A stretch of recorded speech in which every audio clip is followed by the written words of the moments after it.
Reapers Underground. We hope you survive.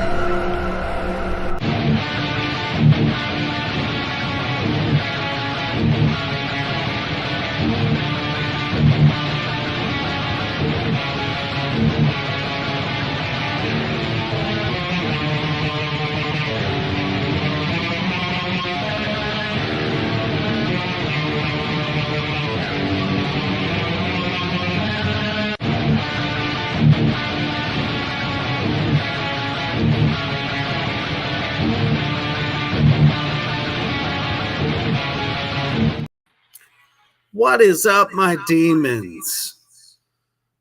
The big bad devil daddy himself is back, and it's a Thursday night, and I've taken some days off to deal with some hellish things. Yeah, so it was time to come out of my crypt, to come out of hiding, to suddenly be summoned for all of you, because we're here to talk about our amazing journey over at Scarefest last weekend.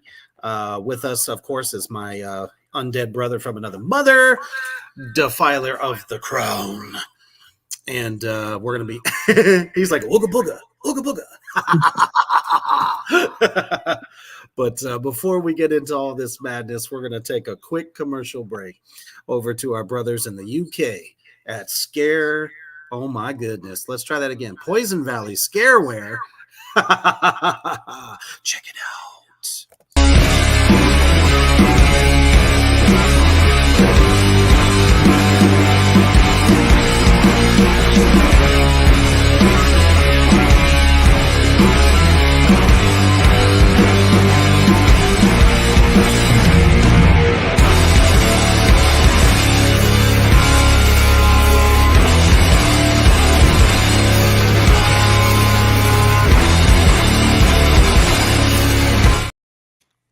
That's right. If you are looking for some of the most original horror apparel, go see PoisonValleyScareware.com. He's got so many amazing fucking shirts, beanies, hoodies. I mean, we're coming obviously into the colder weather. Thank fuck. So make sure you get over there. It's super inexpensive, high quality, fast shipping. All right, let's get down to it, brother. So what, in fact, was your first initial feeling once you walked into that floor? Holy shit. Unholy shit. It was which y'all know, I'm new to conventions anyways, and this was like the biggest one that I've ever been to at all. Like, it was actually bigger than CreepyCon, if you can imagine that. Hell, from what I thought CreepyCon was like unholy fucking big. What's one up, of the guys that was there with Brett, what the hell was his name? He was just a guy that was there with Brett, said he heard a rumor they're going to make it 2 floors next year. They're going to have to, because they had so many guests, so many celebrity guests. And I was thinking the whole time, how in the world of fuck are they going to be able to have all these celebrities on the same floor at the same fucking time? Right? Yeah. We stand outside where the entrance was and where the escalators was. There's so many people. If you stood still long enough, you could feel the floor vibrating from them walking. It was so fucking crazy. Oh man, I've never seen anything like it, and I've been to Days of the Dead, and I have to say this particular con definitely has it cornered, because they were in a ginormous place. I mean, bigger than a lot of the tattoo cons I've done in the past, and they still had to utilize other conference rooms for everything else, all of the panels, all of the Clive Barker's art. I believe he had an art display down there as well. I think his whole setup was downstairs. Yeah, everything. So Ooh, man. It was almost kind of overwhelming. Almost. I kind of felt like I was in unholy hell. And I mean that in a good way. Because, I mean, everywhere you look, it's horror. And everything that we love about it, anything from collectibles to t-shirts, all types of different merch. There was a lot of metaphysical stuff there. I was like, unholy fuck. When we get a table there next year, I'm bringing half my store because there was a lot of spiritual people there. And let's face it, horror and spirituality and metal. Oh, yeah. All go just, I saw Lemmy and Ozzy and everybody everywhere I looked. Oh yeah, I got 2 of the rock and roll comic books. One of them's Ozzy Osbourne, and the other one's Black Sabbath. Man, and they had them for like $10 a piece, and it was like, I ain't passing that up. They're hard to find. So, big time. But it's not. It wasn't just like metaphysical. You had people there that had like serial killer relics. One of our good friends, Offbeat Horror, Chad Shepard was there, and another guy called Mountain Oddities was the name. He had everything from 1800s coffin nails to shoes from the Holocaust, a candle made out of human fat, everything. Skulls.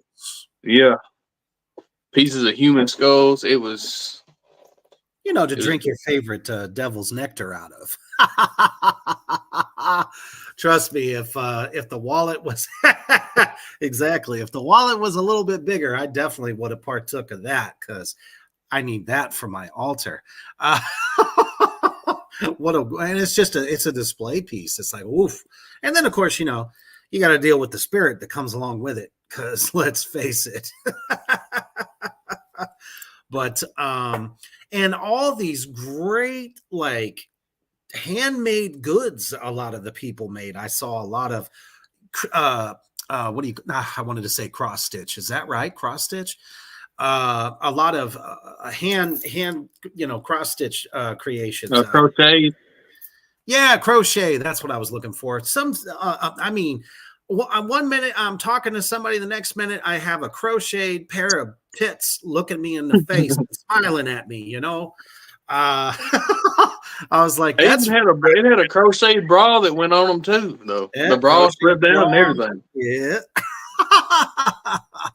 Not to mention they had unbelievable, awesome cosplayers there as well.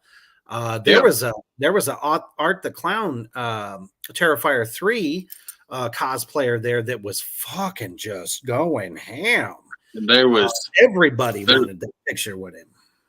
There was actually a pinhead and the nurse setup that was there. There was a group, and they I read the comments on that lady's post about where the pinhead's pulling the nurse that was in somebody took a picture, and they told her like, this was my first convention and you was the scariest thing there. I could feel you walking behind me.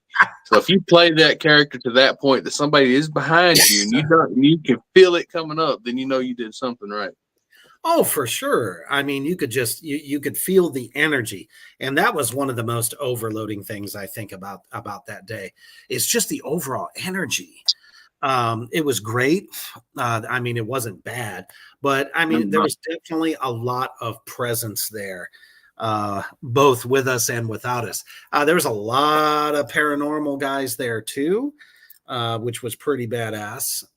Steven Tango from Ghost Hunters was there. I believe Dave Schrader was there.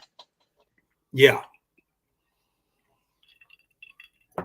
And then, of course, I mean, we go from things like that to, me going over just to say hi to my buddy CJ Graham. And then all of a sudden, Cody here gets the 3rd degree from him. Yeah, he's definitely a cool dude. I enjoy talking to him when we go. He was so damn funny. You want to tell the story? It's like, how did you get that wife of yours?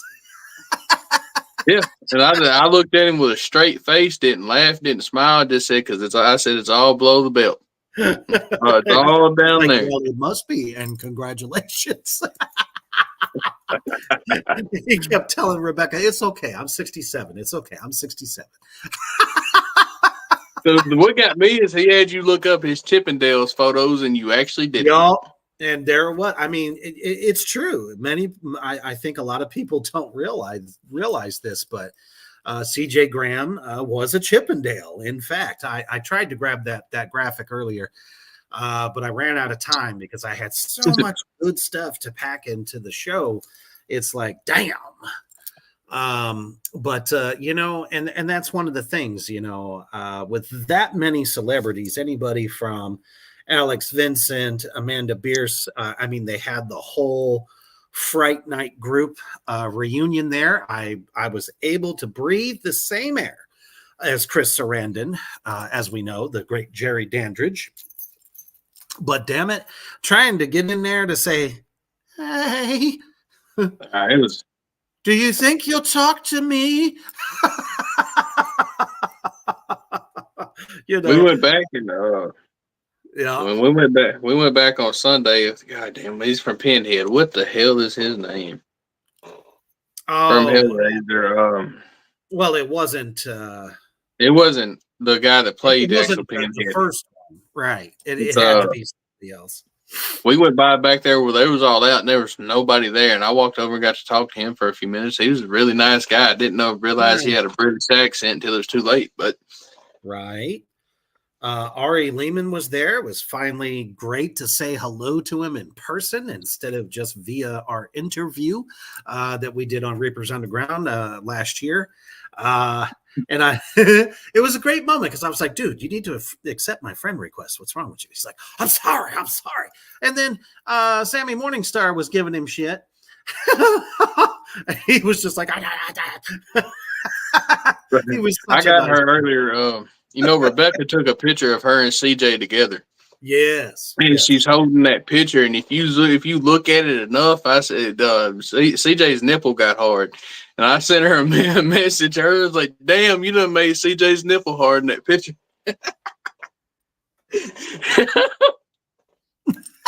wait until Memphis MonsterCon. I'm going to give him hell over that. Oh, we're going to have fun. We're going to have so much fun. And we'll talk about that later because that's the other portion of this show. But we're doing the recap, guys. We're doing the recap of Scarefest weekend. And we were talking about all the badass fucking vendors and stuff to kind of give you a glimpse. So let's do that. This was day one. Check this shit out. What's up, my demons? Heading into the Central Bank Center. Can't wait to show you all the spooky delights. Stay heavy.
Boy, I mean, that was a blast, but it was assholes to elbows, man.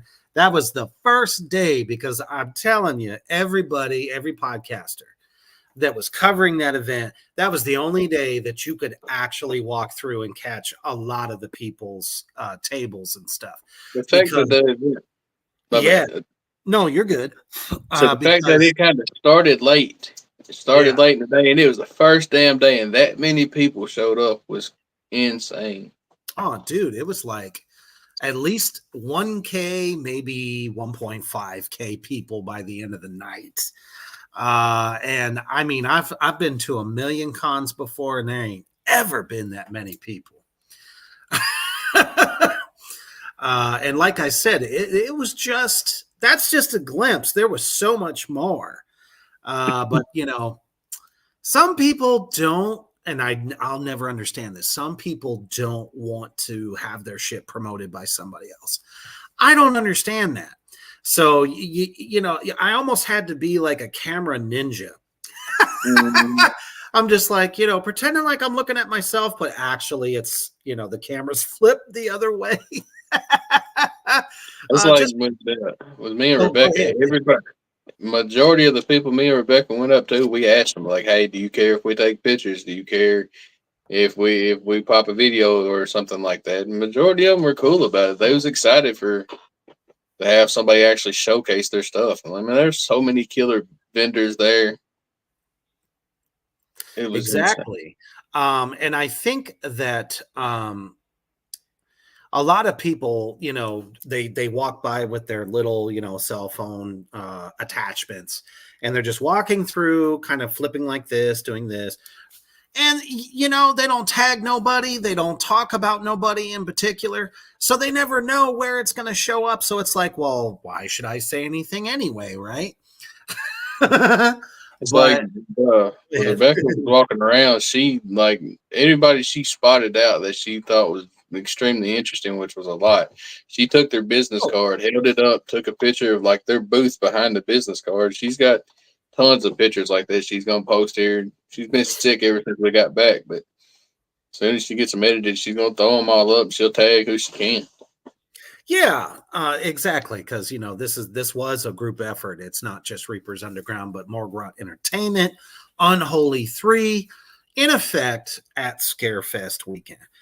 And there was even some of the setups, and I, you know, Cody here knows, and everybody else that was there.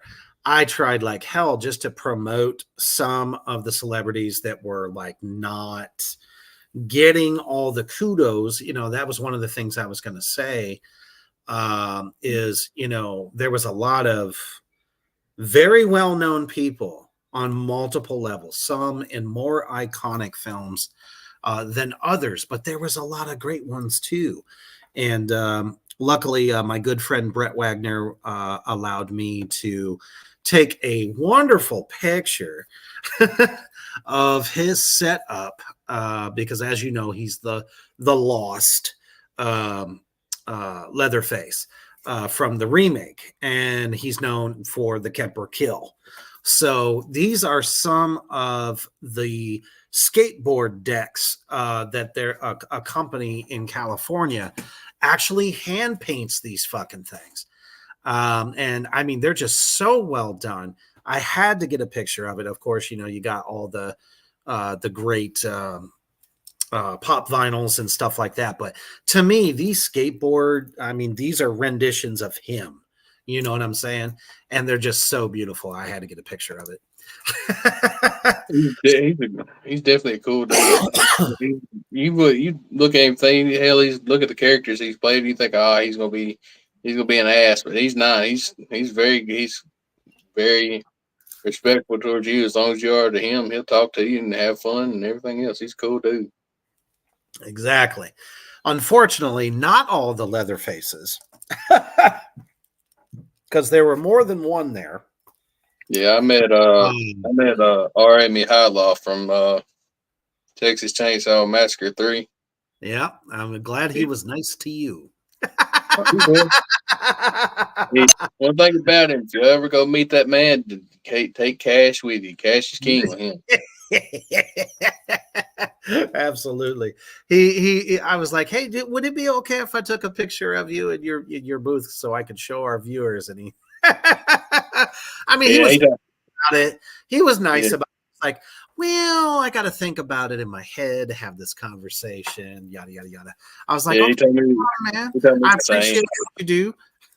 What was that? He told me the same. He said, let me think about it. Then I end up just taking a personal picture with him. Absolutely. I mean, nothing but respect, you know. Oh yeah, he's a good dude. He's just old school. Exactly. Exactly. And I hope to meet him again, just under Oh, different definitely. circumstances. Because I'm sure walking up like, you know, the painted up unholy dead whore that I am, probably kind of caught him off guard. I'm like, oh, Hey, hey, I was painted up sir. too. I still had paint on, had the hood on, and You walked up everything. with cash. You Not at walked up first. with cash. He could smell it.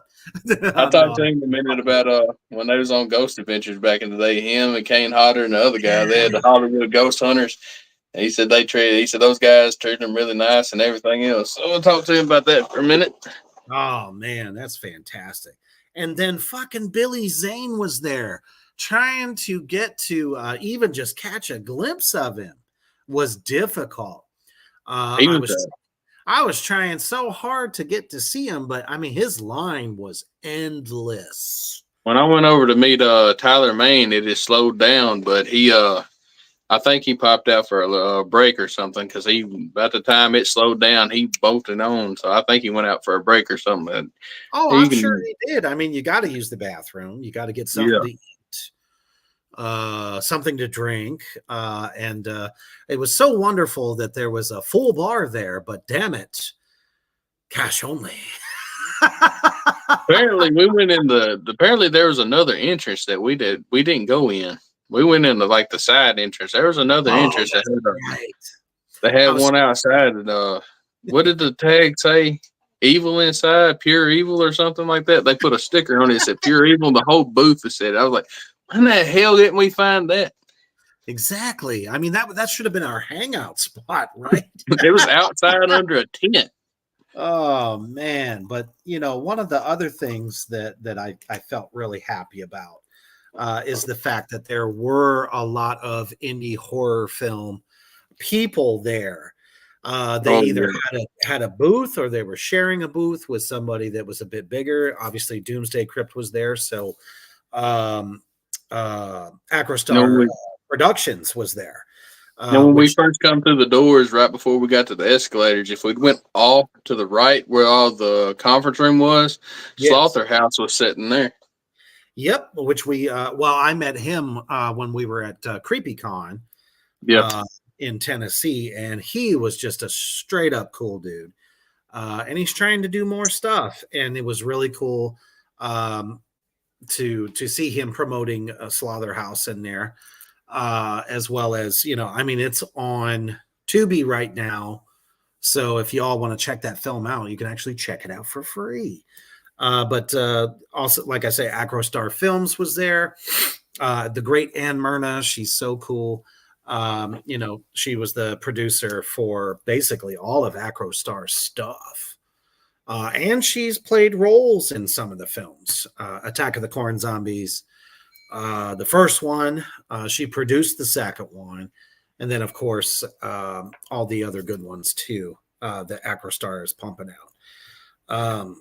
But yeah, there was a lot of different performers there. Like we said, a lot of paranormal people.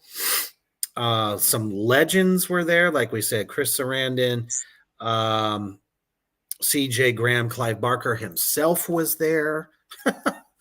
Unholy If I fuck.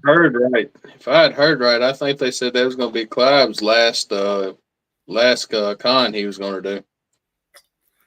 Well, you know, as old as he is, and that's not a bad And thing. he That's said, not a bad thing. and I But think he was you know, having health issues as well. So exactly.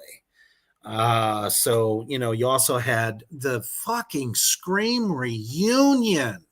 I actually got to see Matthew Lillard in my own eyesight in the flesh. But at the end of the day, he had one of the longest lines ever. him, Pete Ulrich, Skeet Ulrich, Rose yep, he was McGowan, Jamie down. Kennedy. Yep. And I Uh, didn't even know where the hell they had Jamie Kennedy posted up. I would have walked over there and said hello. Shit. I think he was right in between Matthew and Rose McGowan. I think it was Matthew, Whoa. him, then her. And Shannon Elizabeth was in the corner from if I remember right. Boy, was I pissed off about that. Who the hell didn't watch American Pie? All I know is from is Boo Boo Kitty Fuck from Jay and Silent Bob. That too. That too, is a matter of fact. I love how that's the only line you hold on to from Jay and Silent Bob Strikes. I know I can recite almost the whole song too. I'm just not going to. Oh no, go ahead. Why don't you give us a couple of lines? I'm sure. Oh no, you good. I'm sure everybody good. else in the Morgrot universe would love it. But at the same token, I got to meet the voice, the man, the myth, the legend behind one of the most prolific storytellers of all time. And I'm talking about a little somebody by the name of the Crypt Keeper, better known as John Kassir. And let me tell you, we all got goosebumps because every time he takes a photo, he does the laugh. The moment he does that laugh, it is fucking amazeballs. Him switching in and out of his normal voice and the Crypt Keeper's voice is like he does it without even thinking about it. It just comes out. Yeah, it's like just totally natural for him. And then I really wished that we could have seen this gentleman. Oh, yeah. What a sad moment. But the wonderful thing about Scarefest is that they cared enough, and I think the family was definitely spearheading this. There was a book, and I know you guys have seen it on Reapers Underground Facebook page, my normal page as well, of being able to sign just a message to what great joy this man, as Oogie Boogie, he is a fantastic singer, gave to us a legacy that nobody else could ever fulfill. That setup encompassed Oogie Boogie to the T. There was like fake worms and bugs laying there, everything. It was really nice though to do that. And the fact that if his family does get that book, they're gonna see how many fans that man really had in one little convention. Right. And I mean, I'm sure it pretty much spans generations. You know what I mean? I mean, I'm raising my son on Nightmare Before Christmas. So I don't see how you couldn't. You know what I mean? It's a film that brought all of us spooky people together at all different ages. Teenagers, little ones. Shit, I was, in my 30s when that came out, I believe.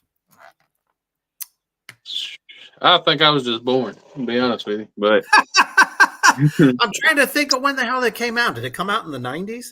I think it's the 90s. Might have been the late 90s, I think. Had to be. Shit. I can remember the first time I saw it. No, I was a year old. It came out in 93. Ah, gotcha. Holy shit. Yeah, it's so hard to remember. I'm trying. I don't have the photo. That's what I keep trying to pull in. So I guess I don't have it. Damn it. Well, anyways, you'll have to see on either one of my pages to see that photo of me signing in his book. And as a matter of fact, I believe I have it in a video montage that I made, which I'm sure a lot of you guys got to see.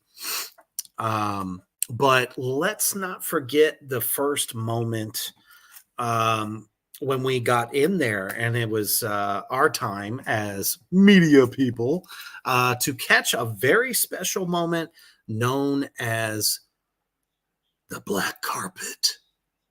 Check it out. Reaper from Reapers Underground podcast, and we're here at the Black Carpet event for Scarefest, and it's time for the show. Stay heavy. Richard!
At first, I felt like we were the unholy paparazzi, standing in front of these horror icons. I don't know how you felt, but this whole time, there's this motherfucker. And I mean this in the nicest kind of way. I totally get it, because usually I'm the big fucking tall guy in the room that nobody can see over. And he's constantly going like this to me during that event. And he's like, "Oh, you know, I'm so sorry." Every time I took video, he's like, "Oh, I'm so sorry. I'm so sorry that you know, you got my big ass head in your video." And I'm like, "Dude, it's totally fine. We're all you know, sardines in a can in the same fucking spot." It was tight. It was assholes to elbows in that motherfucker. It's definitely worth that. It's pretty cool. Cool idea that they did doing that. I almost kind of wish they would do that at any major event. And Yeah, I'm not sure, they might do it at Days of the Dead. But I would like to see Nashville HorrorCon do that next year. I think that'd be bad fucking ass. Yeah, for sure. No, I think Nashville's going to a bigger venue next year anyways, I think. That's right. Mm-hmm. It'd definitely be fun to do it there as well. I know my goal as an indie horror actor is to get that status. I want to be able to walk it. Just one time. I don't care if it's one fucking film. You know what I mean? Oh, yeah. One of the things I noticed, you know, is there are so many people out there, and they're not the main actor necessarily. They're supporting roles. So I think there's events like this show hope to all of us low-level people that you know, it doesn't matter if your name's not on the poster, you're still relevant. So many different people there of all different films. I mean, there was a bunch of people from Phantasm. Obviously, pretty much the entire Fright Night cast was there. It was like a wonderful reunion. All of the Blair Witch Project were there also. Go ahead. They had Hemi Kuda from Phantasm there as well. Christine was there. The screen used truck from Jeepers Creepers. You know, and that was like the coolest part of the event, in my opinion, for photo ops and things. Oh my goodness, it's Sammy Morningstar in the house. Hey, there's Kyler. I'm glad you could join us, brother. Hopefully you didn't miss too much. We've been doing our Scarefest weekend recap. Aaron, you're so nice. He says, of course they had big stars there. You guys were there. Ah, stop it. Maybe one day. Yeah, exactly. I figure like this. If something I do on screen, one performance in one film, maybe a couple of films, I don't care what I'm remembered for. Everyone is enjoying the fact that, the Red Huntress series, I'm always doing this because I'm told to do that.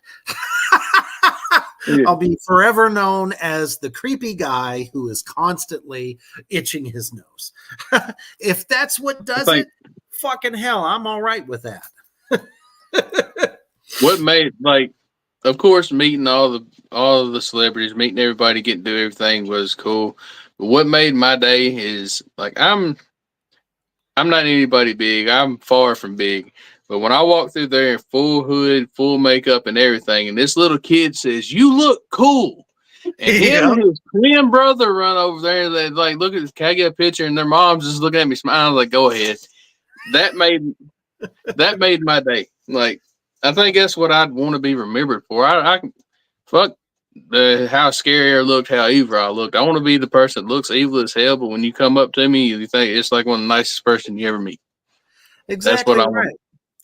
And that's one of the things that I always do. I am the most approachable person ever. Yeah. I can talk to anybody. That's my same. Absolutely. Same. I had, we had so many people stop us, say, "Hey, can we take a picture of y'all?" And I'm like, "Yeah, man, of course, shit."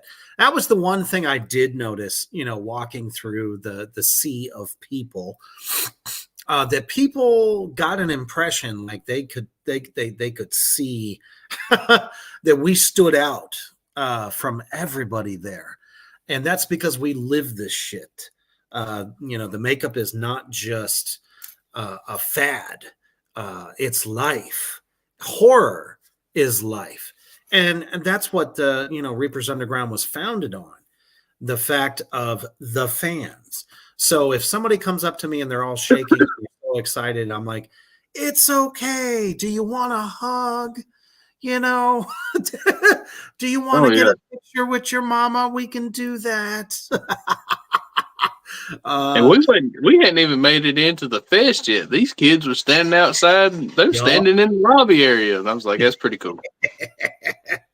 There was multiple times that, somebody walked by and go, "Damn, you look awesome." Yeah. I'm like, "Thank you. It's my evening wear." It's always surreal to me, but it's the fans is the reason we do what we do.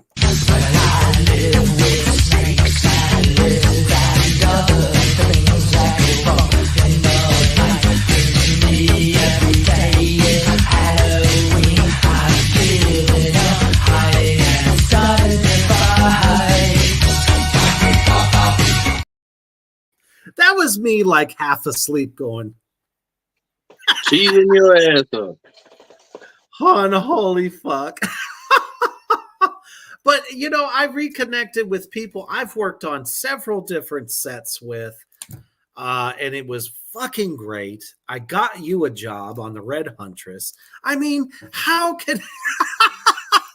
I don't know if you want to tell anybody about that, but as you probably know, on Reapers Underground Facebook page and my regular page as well, Morgrod Entertainment as well, we have this little thing called the Red Huntress, and it's a new horror series that is breaking down and a lot of walls and bringing back some, I don't know, that flavor from 30 years ago when it comes to horror TV series. We got werewolves, we got vampires, we got demons, we have me, and now we have a new type of vampire. We're just gonna give them that. We're just gonna give them that. If it happens, I want y'all to be surprised at what happens. That's right. As long as I don't sparkle in the sunlight, I don't give a fuck. Yep. As long as you don't stink up the set with farts, you'll be fine. I love it. But yeah, we were there promoting that series, and we actually, in the midst of all the Scarefest weekend hoopla, we dropped the official trailer, and that was so much fucking fun. But that was kind of like a testament, like everyone that I had worked, a lot of people I've worked with, and getting to introduce, our whole team, to all of those people that's what it's all about. We rise together, God damn it. There's not one of those big fucking stars that can say that it didn't take a team to make that great film, that great sequel. You know what I mean? And that's why they had so many reunions there. I really love that idea because it was about the sum of its parts, not its one shining star. You know what I mean? And that's one of the things that we love in indie horror. And to see it represented there, and there were some folks there that have been waiting to meet me. And I mean, that fucking place was so goddamn busy. We couldn't find them. And I got lost a couple times. What's that? Said I got lost a couple times looking for that damn big ass werewolf. Yeah. I got turned around several times in that fucking place. It was worth it though, because every time I got lost, I found something new.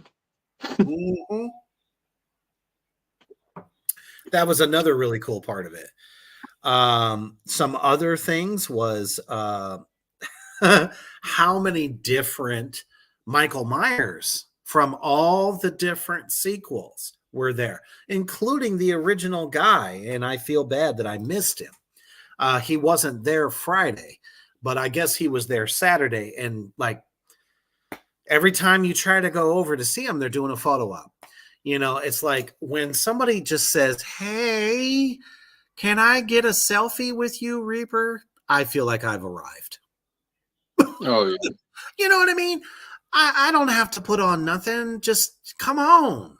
It was nothing. That convention was so well put together. Like, the organization is fucking tight. I'm sure behind the scenes they had hiccups, but hell, it's like everything in life. You're gonna have hiccups. Yeah, so I was going to say, it's like everything in life. You're gonna have hiccups with everything. Well, when you have that much talent in one room, they're busy as fuck. They've talked to a bajillion people. They need a break. Shit ain't gonna go time-wise the way you think it's gonna go when you have, what was it, some 7,000 people that came through that place? I haven't looked the number up. I don't even know, but I know it was a hell of a lot. Oh, unholy. Within 3 days, it was bound to be every bit of that, probably. Yeah. But you know what? Seeing all those different people, you know what else that I saw? I saw a lot of people that you and I met at the Nashville Horror Con. Yeah. And I'm talking about regular people, not just our wonderful friends at County Lines Graphics, who, without your help, you made the event that much more for us. Exactly. We wanted to be vendors there, but it's a laundry list, and trying to get on it, that's tough. We got to be on that when that list is dropped. We got to be on that like stink on shit, homie. You know it, and we're gonna make that happen because people kind of liked us. I can't believe how many prints I sold, how many copies of Attack of the Corn Zombies. You managed to sell some of your art there, which it's like every time you do that, I feel like we've gotten that much better. I didn't just sell prints. I sold one of my originals that I started when we was at CreepyCon. I started drawing that there and kind of drew a blank on it, and I let it sit and smolder for a while. Then a couple days before we went, I said, "Screw it, I'm just gonna finish it." I just threw some. Threw some color on it and a little bit of black and just went with it, and What happened happened. Well, that's the thing. When you take a new spin, a different idea, people notice that. It's not the same old pose. It's not the same old stuff in the background. When you do something that's a little bit more original, you get Defiler of the Crown art. I promise y'all, He's one if of a I kind. ever draw a horror character, which I don't really like doing it that much, I like Sam from Trick or Treat. To me, there for a while, he wasn't done that much, but he had a little bit of a rise there. But I promise, if I draw a horror character, I'm going to add something to it that wasn't there before I drew it. It's going to have extra bones, eyeballs, guts, teeth, something somewhere it's not supposed to be. You know what? And I think Nathan Spencer is correct. He said, we heard like 18,000 on Saturday alone, just shit. at the food court. I actually believe that. Because I keep forgetting about everybody who was constantly outside of the event, in that hallway, on the stairs, in the food court, over where they had Clive Barker and a lot of the other, The conference room. The conference room. They had a great film festival there. Friends of mine, Johanna and Sam Hodge had a screening of Red there, which I felt so bad that we didn't get to see that. But some people have to, work on Monday, and that's okay. I still feel like in the 2 days of the event, we captured and connected with so many great horror fans and people within the industry, because there's nothing like it. There's nothing like it in the world. I went back on Sunday after you left, and I was going to try to see if I could get into like some last minute interviews with some of the people, but hell, it was still busy on Sunday, so I stayed for a minute. Then I ended up leaving. Yeah, I'm sure Sunday was probably just as busy, if not. You know what I mean? Rebecca says, my favorite part of Scarefest weekend was just being with friends and making new friends. Yes. It's like the unholy vacay that you can do with the people like-minded, your best friends, and all that's family. And all the kids, man. Oh, yeah. I love seeing the kids. They were dressed up. They were showing up, showing out. That's why we do this. This is why I do this. This is why I get painted up. This is why I do all the different crazy characters that I do in my films.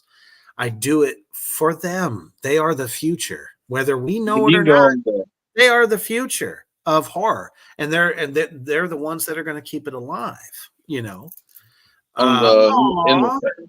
Demetrius here. Thank you. Glad y'all enjoyed invading our booth. I know. I felt like a fifth wheel.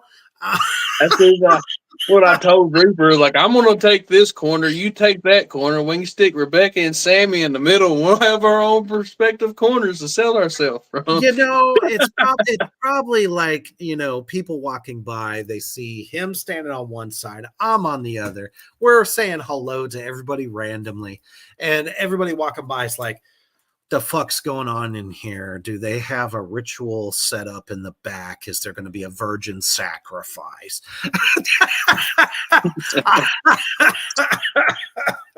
I fucking loved it. We're not small guys neither. Like, I'm 6'2", 6'3", and you about right there with me. So usually our big ugly ass is standing there saying, "Hi, how you doing?" Dressed the way we are, and it's definitely going to make an impression. Exactly right. And nobody was, you're not going to sell every person on what you got. No. That's just the way it is. But you end up having conversations that go down different rabbit holes, and you find out that, hey, we like some of the same films. We like some of the, aspects of the industry, and you connect with people. That's really what it's all about. I mean, sure, who doesn't like to make money?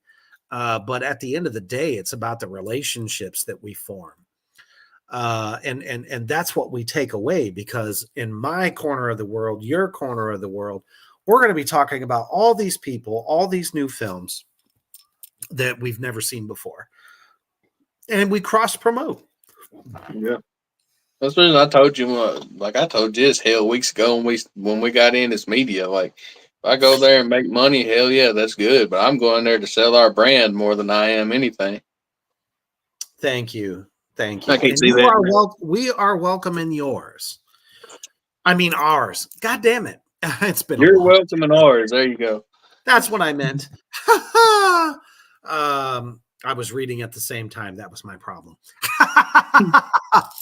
And you know, I'm not always out there by myself. I'm always going to be with my brother Cody, because man, I couldn't think of a better person to do this thing and try to spread the Reaper goodness, the legend of him, as it were. Rebecca's sitting over doing this right here. Yeah, it's like, I couldn't think of a better tour mate, and watching you grow, watching you blossom, and bringing you into my world, that we actually share, in common, is one of the best payoffs ever, because you're killing it, brother. Your art is getting out there. And to think that many people, whether they bought it or not, they're not going to forget the name Defiler of the Crown. Oh, hell no. That's the reason I, like, before I made my brand, my page, whatever, I wrote so much shit down. I have a list that long trying to name shit. Teresa sold all her boobies. Those things were so damn cool. Did you really think that they weren't going to sell out? I knew it the moment they had nipples on them. Who the fuck crochets nipples that perfect? Hey, that I guarantee you is probably like older generation of horror fans. All the 80s horror movies had titties in them, so that just kind of made their day like, ooh, titties. And if anybody watches this show, it may be a little bit late, but majority of our shows are 18 plus. We cuss and we talk about random things, but you're still gonna have fun. Exactly right.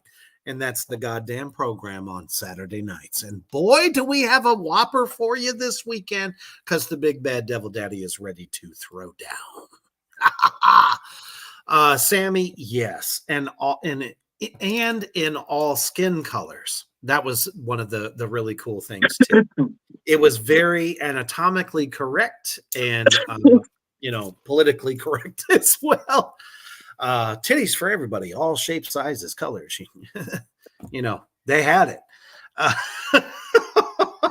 Aaron, I keep reading your comment, Aaron. Damn it, it's gonna happen. All three of us gonna end up at the same convention somewhere. That's right, and it's gonna be fucking beautiful, because believe me, Texas, get ready. We're coming for you soon. Paul says Misty Wagner crochets a mean set of mammies too. I'll have to definitely check that out, because I ain't seen them, but man, is she fucking talented, and I totally believe that. Paul Nada in the house, also in episode 1 of The Red Huntress, which we are dropping on Halloween night, special, invitation only. Cannot wait for that, and I will be dropping that tomorrow, just so y'all know. But amongst our travels, we were fortunate to be able to have a couple of interviews as well that I would like to show y'all. And one of my particular favorites was somebody that I've been following since I started 3 years ago, and he's also been following me. He is the foremost fangsmith. Yeah, I'm bad with F's. I am so bad with F's. That's why it took me a minute to get that the fuck out. Hey, this just adds flair to it. It adds flair. You see, you had trouble too. So stop. But he is the foremost fangsmith that there is in the business today. He was also a performer at the VIP party Saturday night, and just a all around great fucking dude, just like us.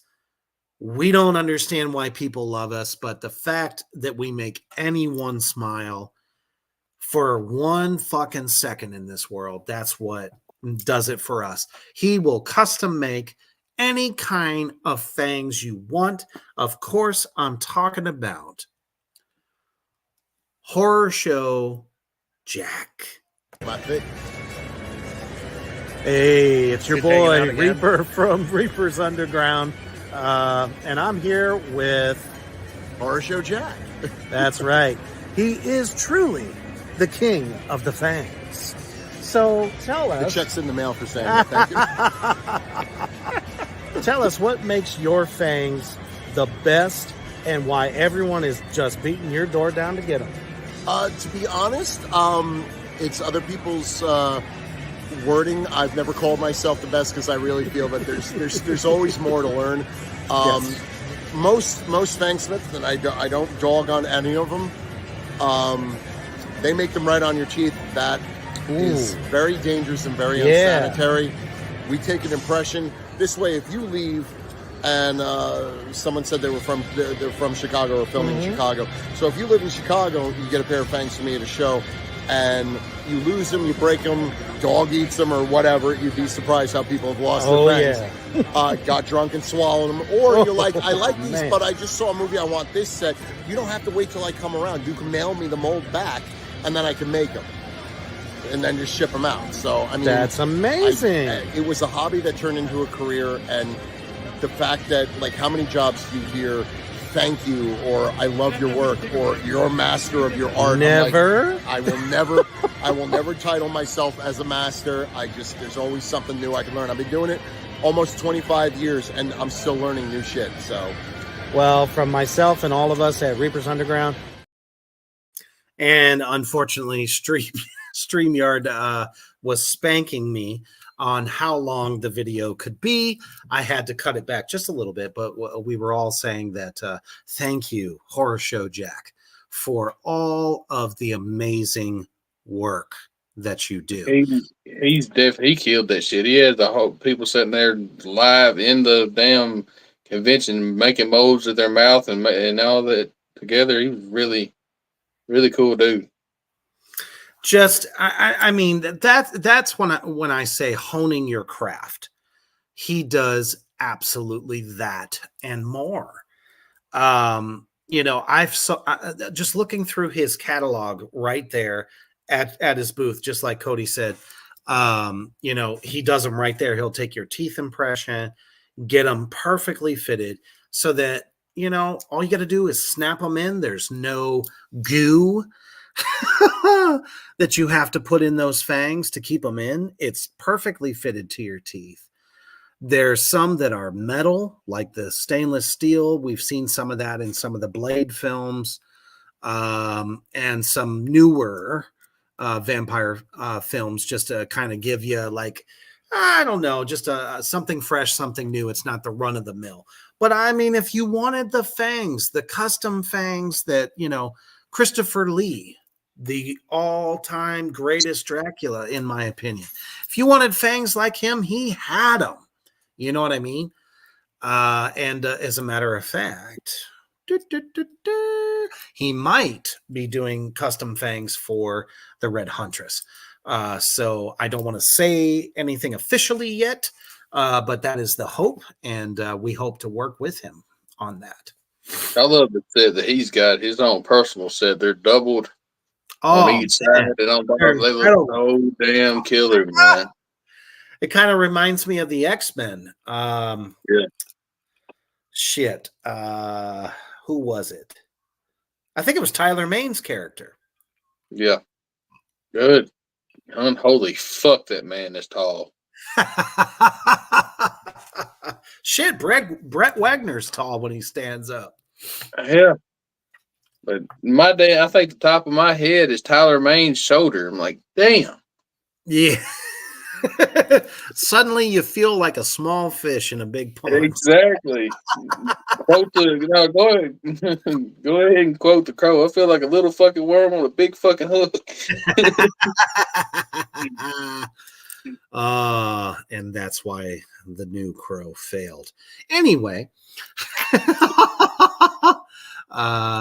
but we were also very fortunate to speak to the man, the myth, the legend, Jeff Brockton, who He's such a cool man. He's so oh my goodness, he's so damn like humble and shit. Like he's cool. Nicest fucking guy. Knowing for a fact that he was in one of the best sequels to the Scream franchise, and that is Scream #3. And it was funny because, when we were talking, he said that, it actually got a lot of hate. And I remember watching it because I was just glued, man. I had followed Scream as it was coming out, first, second, and third. And third was one of my most favorites because it was so brutal, such a great continuation of this epic story, that he was the guy behind the mask, and through talking with him as well, to find out that he was playing multiple roles on that set, and a kind of a little bit of a surprise too. So we'll talk more about it after I go ahead and show you that segment. Check out Jeff Brockton. What's up, demons? It's Reaper from Reaper's Underground. I'm here with Jeff Brockton. He was Ghostface in Scream 3. How are you doing? I'm doing very well, thank you. Is this your first Scarefest weekend? This is for here. Yeah, I've never been to Kentucky, and I'm really enjoying it. The people are great. Yes, absolutely. Yeah. And the bourbon's pretty good, too. I haven't tried it yet, but I should. I know. So what was it like, donning the Ghostface outfit for the first time? Outstanding, yeah. What kind of drew you to it? Well, I was hired, actually. I'm Scott Foley's double at that time. I was Scott Foley's double. Okay. That's why I was hired. Rick Avery called me up and said, I need you to double an actor. And I walked into the set and went, oh, it's for Scream. Didn't even know. So I actually had no idea I was going to be donning the Oh, my goodness. mask and everything. So Because, this is quite a legacy. And Yeah. it's just awesome that you were a part of it. Oh, it's awesome. And honestly, part 3, I know for me, is one of my favorites. I've been hearing that more and more. I had a bad rap There's just early something on, about but it. I gotta tell you, I think it's made a revival. So, It really has. Yeah. It was a lot of fun, and got a chance to work with some wonderful actors, of course, and Wes Craven before he passed. Oh, my goodness. Which is yes. awesome. And myself and Brian Avery plays the character early on. He doubled Dave Arquette, and I was doubling Scott. Oh. And it was so fun to be able to have enjoying dual roles. Dual roles, yeah. It was really cool. Heck yeah. Well, thank you for taking the time to talk to us, and stay tuned for more. Stay heavy. Such a nice guy. And we learned so much. He doubled for David Arquette. He did stunt work for him. Yeah. Are you with us, Cody? No, I was sitting there with my arms crossed, and Rebecca did something, and I looked over, and I was trying to figure out what she was doing. My bad. Flash you. No. She's telling me to loosen up, and I was like, I'm not. Now she did. She just flashed me, but she telling me to loosen up. I was like, I'm just watching the video. I was enjoying what he was saying. You never truly know things about behind the scenes until you talk to some of the great talent that brings these epic films to life. Exactly. To me, I don't know. It's priceless, and of course I always try not to fanboy because, I'm a huge creature actor slasher type guy. So those that have donned some of the most iconic characters, you find out that it's not, I think some people think that a lot of the, the people behind the mask that show up in the film, the who done it thing, you think it's them doing all that action, but no, it's Jeff Brockton doing those epic kills. Mm-hmm. Man, I ain't gonna lie. I walked by his booth probably 100 times trying to get to Kane Hodder. Kane Hodder is kind of like I got to see trying to take in a meeting with the Pope, because Kane is that fucking special, and he's that fucking nice. And like how you said about Matthew Lillard, you breathe the same air. I breathe the same air as Kane Hodder. Goddamn it! Exactly. Just being able to be that close, is a real thrill. Because I think even they can sense just how much they've touched the lives of people that follow, these epic franchises. And that's the only thing about Scarefest that I think is so over the top is they bring in everyone. I tried to talk to my dear friend Felissa how many fucking times? Felissa Rose? Woo! That was tough. Yeah. I'm like, finally, it was her birthday the other day, and I was like, happy birthday! She had a line too, boy. Like it was that whole little square. Like Kane was here, I think Matthew and them was over here. So that whole little square was nuts. Oh, just insane. And of course, I'm a daydreamer. I don't know why, but once we got to Kentucky, I got some head funk. I don't know if it was an allergy or whatever, but I caught myself like daydreaming constantly. Like this could be us, maybe hopefully. Oh yeah, I thought about that. I thought about that a lot. All it takes is that, that one film that blows up. And, that's why I thank my lucky stars every day that Attack of the Corn Zombies did as well as it did. And I think it's going to be even bigger, for Return of the Corn Zombies, because you don't always get a sequel. You know what I mean? In indie horror. I mean, sure, there's, a lot of films that like have part 6, part 7, part 8, part 9, and it just keeps going.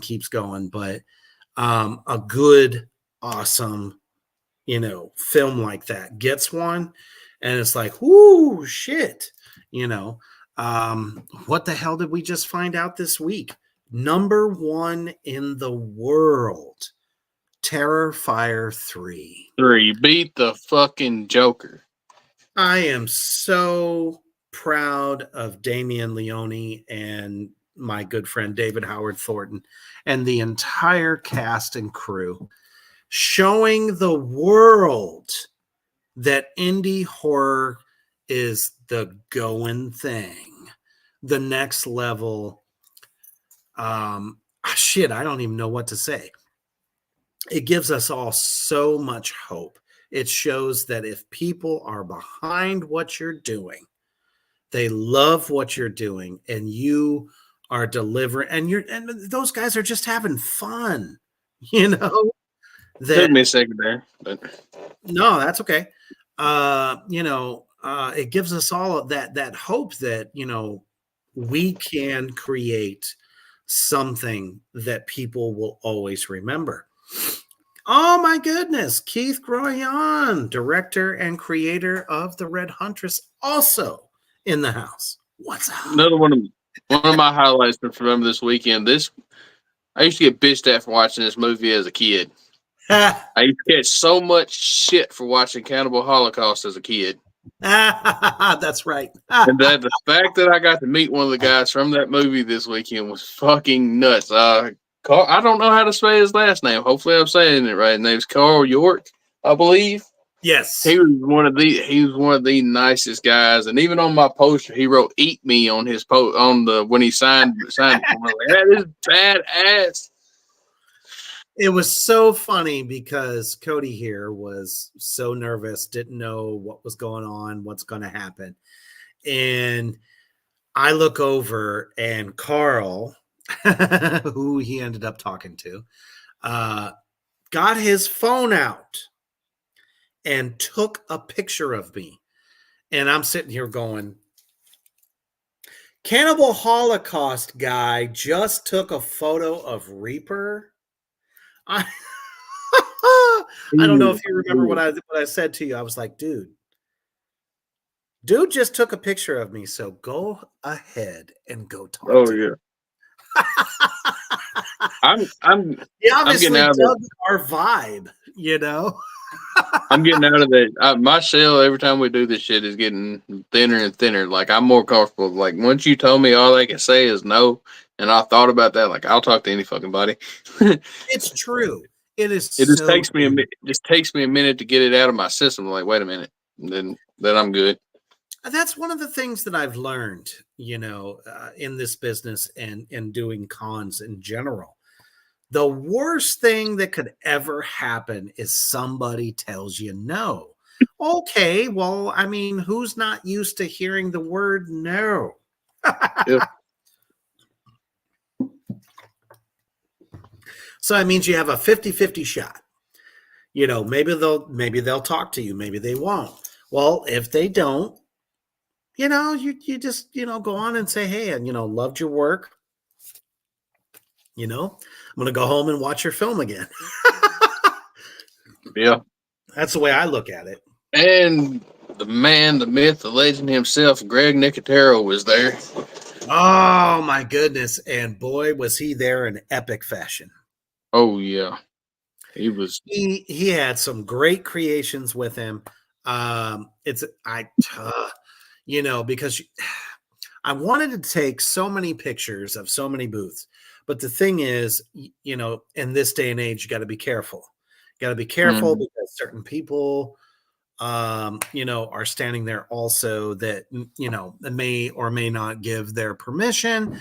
They don't Yep. want to be seen.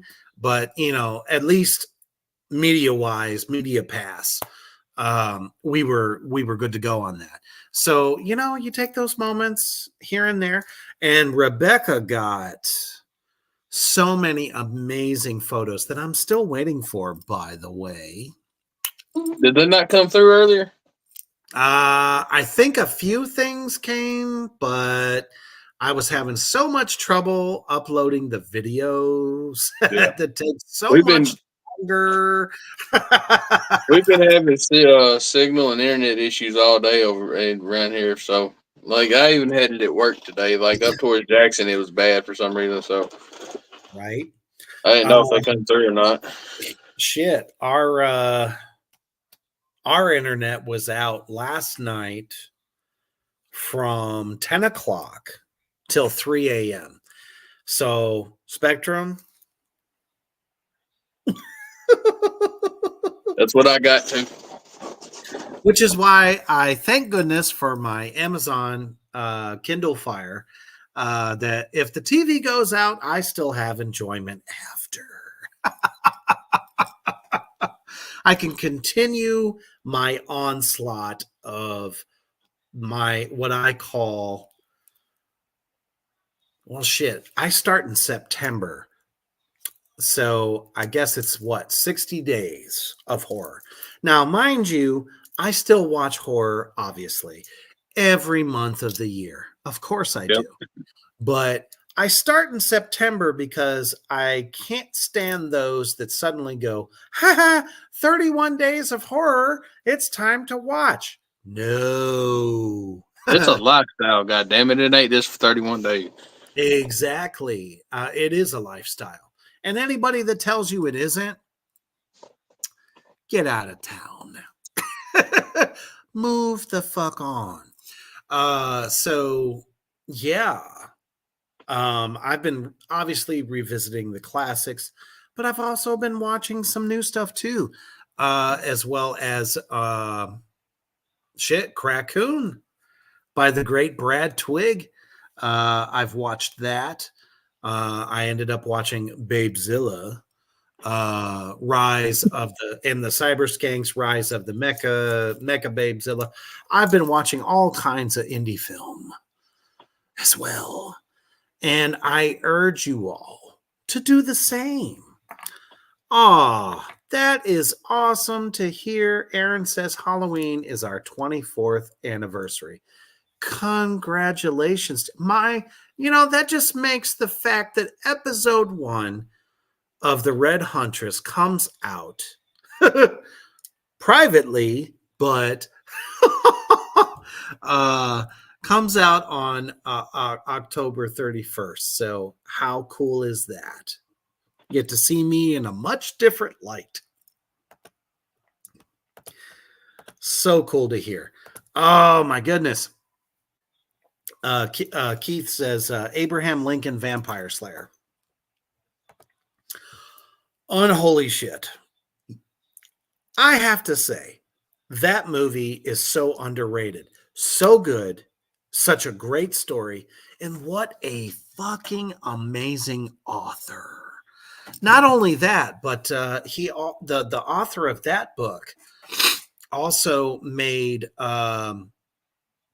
Pride and Prejudice and Zombies.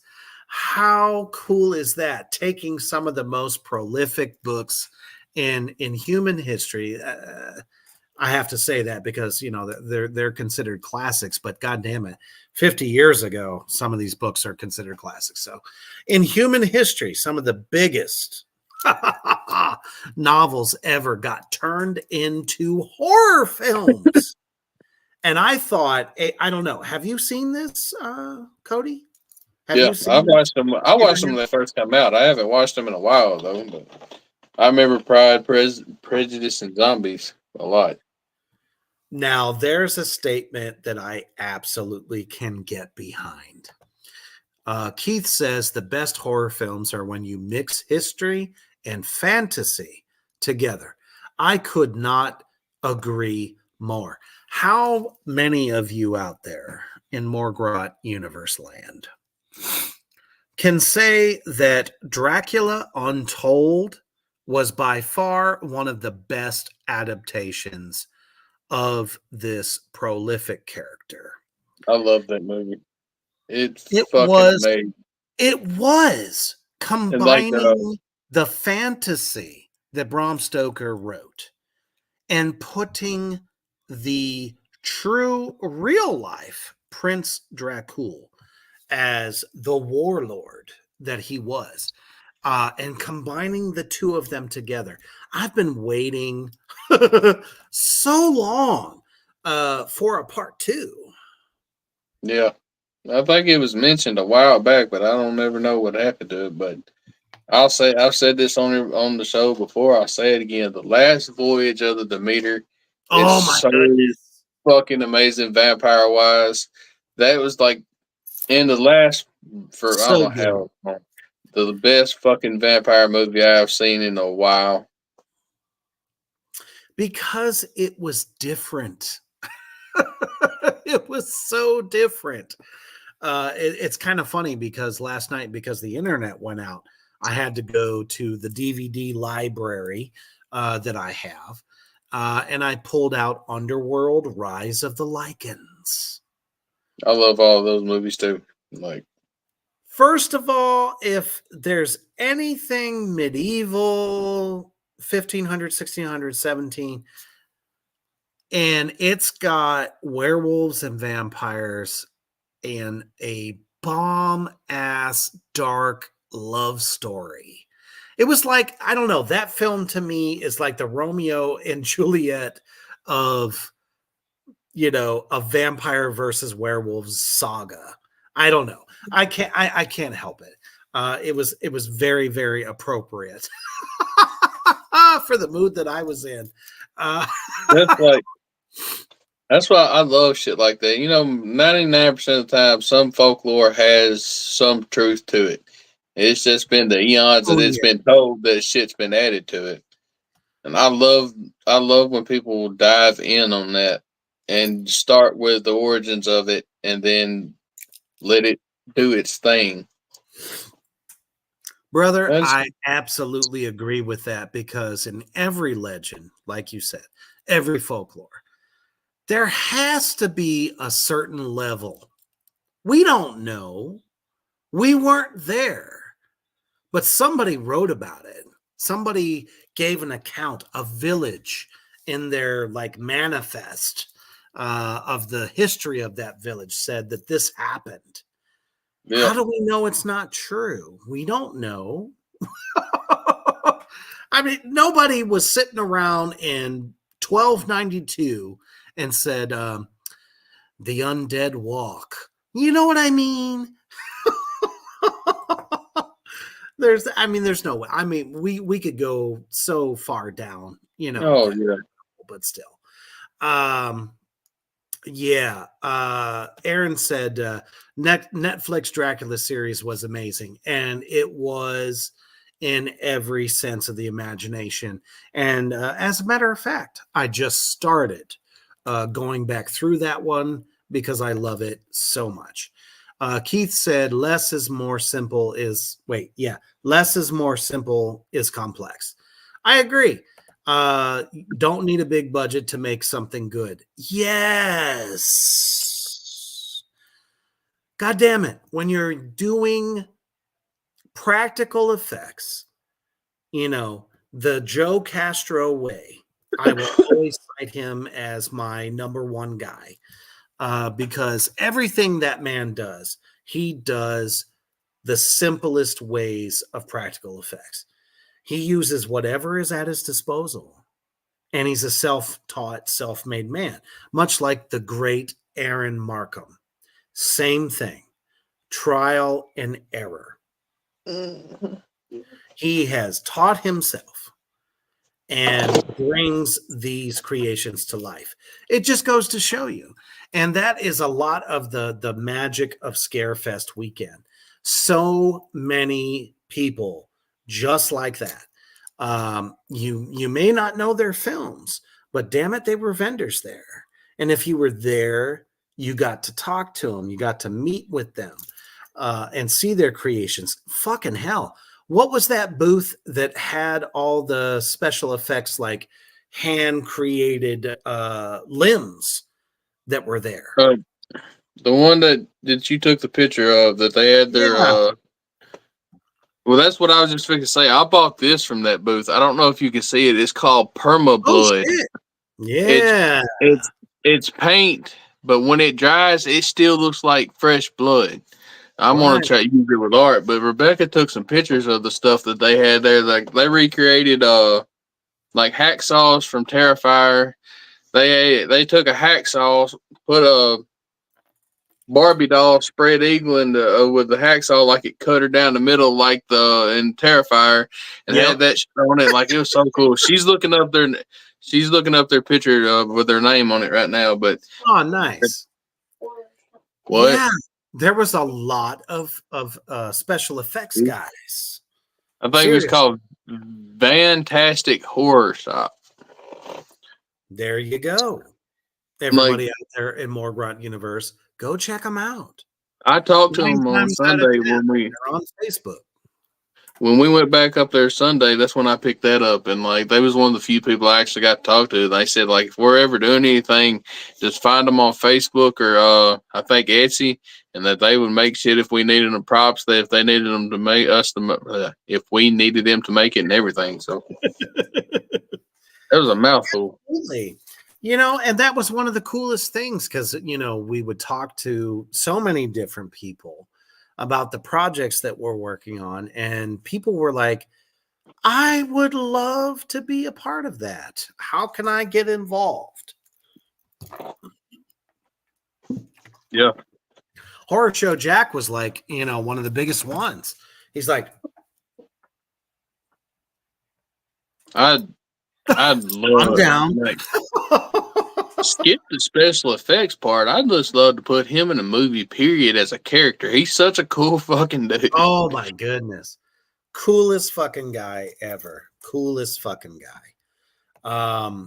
But and like I said, to finally meet him was the best because I've seen him go through so many cons on his page, and I'm like, it always looks like so much fun, and I couldn't wait to break out of.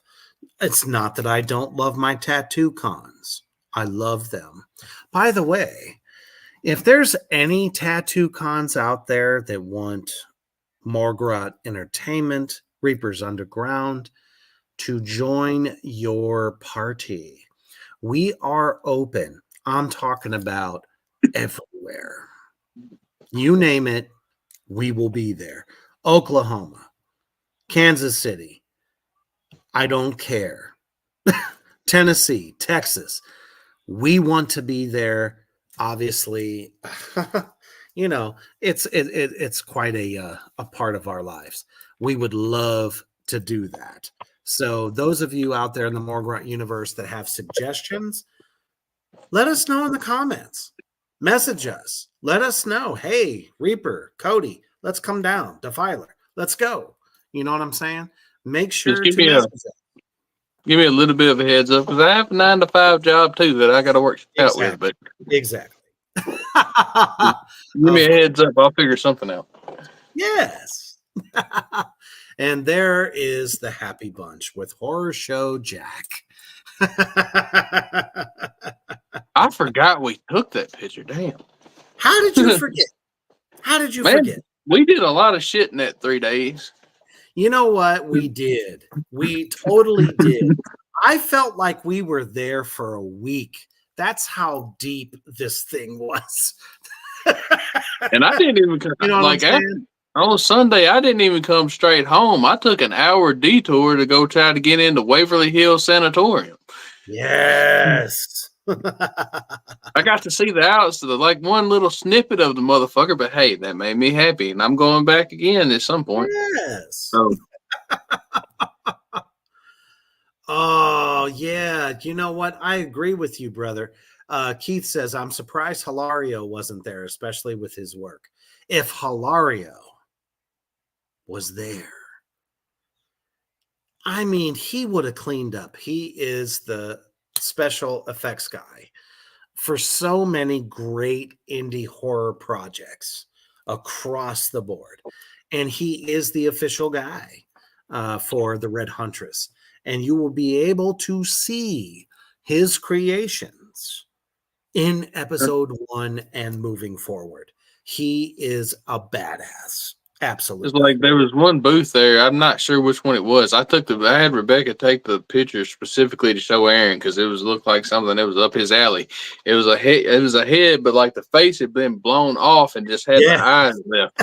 That damn thing was $265. Yes. Most deaf. Aaron says, I do want Cody to help me design and draw out one of the special posters for Bloody Bones. Yeah. I'm down. Oh, Demetria, thank you. She says, let me get you the info Reaper. We got invited to a tattoo convention when we were in Indiana. Indiana! Are you ready for the big bad devil daddy himself and the defiler of the crown? Yes. We will make that happen. Let's do it. Hell yeah, please do. Yeah, Paul, Sammy Morningstar was there, and we got to hang out and peruse all of the event. It was a good time. Very much. Mm-hmm. Aaron says, Cody, watch a documentary called Spooked. Is all about Waverly Hills. Yes. I'll definitely look it up. That. Y'all know how I am. I love haunted shit. I love shit like that. When I have like a bucket list or an obsession list, yes. Waverly Hills is right here, and Akigahara Forest is right under it. I'll never make it to the second one, but goddamn it, Waverly Hills is right there. I'm going back somehow. Trust me, I was hoping to do a spooky horror shoot there. I got back in contact with them. Yes, Rebecca from Rebecca Bennett's photography. Go follow her, like, share. We're gonna do something, hopefully, in the near future. We're gonna make that. When happen. we went back, I got to the gate. Like, I had to. Yes. There's three entrance points to that fucker, and I finally found the main one where I can see it beside a golf course. But right. I called security, and he's like, "I can't let you in right now." Da da da da. But there's always an excuse. Well, I think it's because they had the haunt going on too there, so there's a haunted house and everything. She said, and like everything was so busy. I talked to the owner on Facebook. She sent me her personal email and all of that, and she said around January or February that we could get back in contact with them and try to do something. I mean, it's gonna be cold probably, but 50% of something's better than 100% of nothing. So yes. Let me see. Oh my goodness, so many comments. Making me work, people. Making me work. Yes, Paul, that is absolutely correct. Hilario is currently working on a film project in Ohio, where I'm originally from. And what I've seen, the pictures are fucking amazing. So thank you for definitely letting us know about that. Oh, okay. Yes. Keith said he's going to the C2E2 convention getting a booth. If you get a booth, I guarantee Sammy Morningstar and myself will be there to promote right alongside you because it's right now the Red Huntress. I'm telling you, when the show comes out, when the episode 1 hits, you guys are just gonna fall in love with it. It's Van Helsing, Buffy the Vampire Slayer, all rolled into one. You're gonna love this stuff. I'm telling you. So that was really cool to find out. Thank you, Keith. Appreciate that. Lizzie says Spooked is on Tubi. So Defiler, you can go ahead and watch that there. That'll be badass. Yeah. Yeah, Aaron, you can do overnight stays there as well. Yes. Raven that put on the metal festival here, she told Rebecca the other day that she's got some stories about doing one there. So oh shit. Yes, we're going to do it. And Keith says, let's do it in costume. When did you ever know the big bad devil daddy himself not to want to be in character? So let me tell you, that's a promise. The great Xander Smith. In live and in person. It's a lot less makeup, and yes, I'm in. That'll be pick so which direction you're gonna scrape your nose. You're gonna do it sideways like this, like that. No, it's a little like this, a little Groucho, little 2 parts heroin act. I was gonna say you done developed that cocaine addiction there. I was gonna say, it's like a crack addict. Oh my goodness. Oh shit. Damn. But awesome to know, brother. Thank you. He says I gotta head out, but going live tomorrow on the Red Huntress, teaching everyone how to build a tombstone. Guys, go to the Red Huntress the series Facebook page if you want to check it out on how to properly make, and I'm assuming very inexpensively, a tombstone by the great Keith Groyan. Hell yeah. And Rebecca's dying. She says, what the fuck? Yes, that is one of the big things of my character is I'm quirky. But thank you guys so much for tuning in tonight. Scarefest weekend was one of the best experiences of my career, and Yeah. Cody's budding career, since we've been partnering up on a lot of these horror cons, and every experience is just like bigger and better every time. But I have to say, Scarefest had to be one of my favorites, even though I felt like shit and I fought through it. People still supported everything that we were doing. I can't think of any other place, you know, than the horror community that supports Reapers Underground, Morgrot Entertainment, Defiler of the Crown Art, and we absolutely love you guys for that. I do want to take one more second because I can't tell you how much this man means to all of us spooky people that 365, 24/7 live, breathe, and shit horror. Everything that is spooky. He was one of the greatest individuals to bring us a character to life. The Oogie Boogie himself. Tattoos, t-shirts, pop vinyls, you name it. That character only exists because of the great Ken Page. And I only wish we could have met him. You know, he There has was a touched man there. so many lives. There was a guy there on the last day, like I said, on that Sunday right before we left. I talked to. He had his wife actually made him an Oogie Boogie costume, and it wasn't like, I don't know, soft fabric neither. It was made out of burlap. Like, that was rough. So he was putting in work. Thanks, Keith. Crackhead Xander. That's me. That's what I was going to say. Could you imagine what an 1800s crack pipe would look like? I don't even want to. I don't want to imagine. I don't want to think about it. It's fucked up to even give it that much of a moment's notice. But thank you, Scarefest weekend, for having these two guys be a part of your amazing event. We can't wait to be there next year, 2025.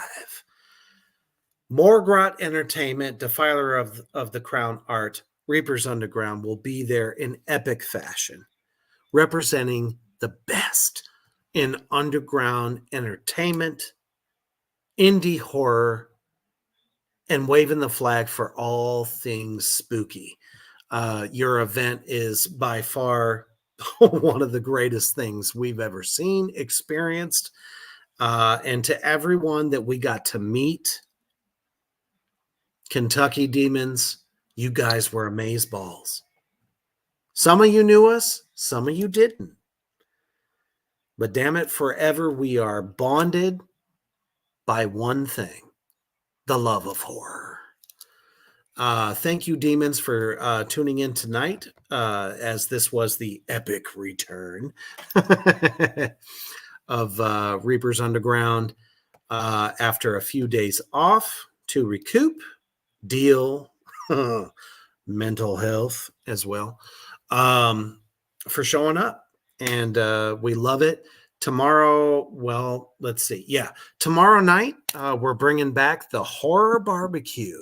This time we are counting down a top 10 list of a topic that we brought up earlier this evening: vampire films.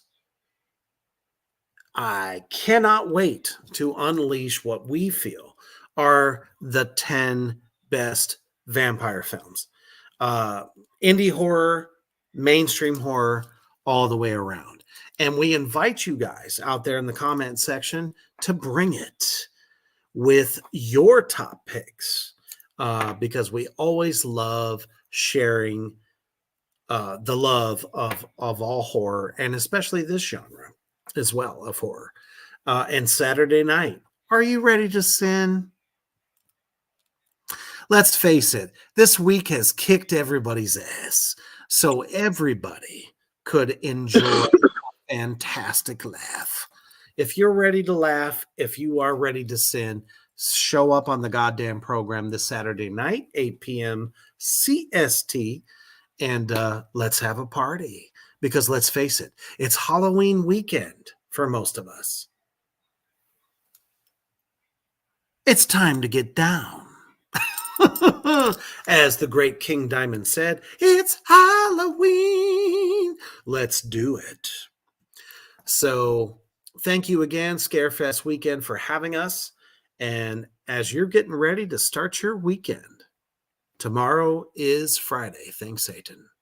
Just remember, stay heavy.